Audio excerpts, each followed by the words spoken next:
Glenn Johnston is accompanying his mother Agnes to the offices of the Zimbabwe Commercial Farmers Union to begin the process for obtaining government compensation.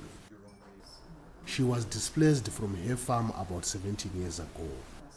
They are cautious about the government promise of partial compensation for their seized land.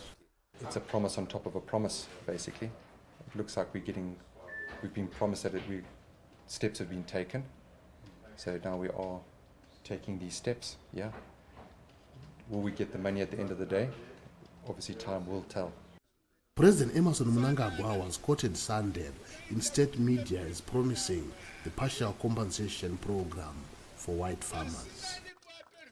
Meanwhile, the Zimbabwe Commercial Farmers Union has received close to 1,000 applications for compensation which it will submit to the government. Union head Ben Gilpin says Mnangagwa's pledge comes at a good time as Zimbabwe observes its independence. I think for many people the last 20 independences have come and gone without such promises being even hinted at, and now the promise is that this is being dealt with seriously, so we appreciate that. From the point of view of Zimbabwe, how is this independence compared to others? It's a tough independence, we all know that. Mnangagwa's ruling ZANU-PF party says it hopes Zimbabwe's strained relations with the West will thaw now that the government has agreed to pay former white commercial farmers. The ruling party also hopes the economy will improve. Our president has demonstrated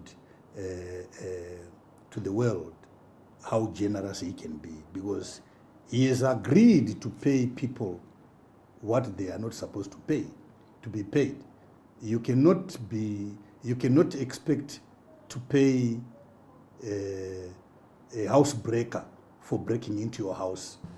And this is what happened really, using a gun.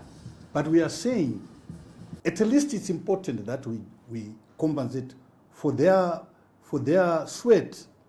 But when that happens, then the international world must accept Zimbabwe in the global family again, economically and politically.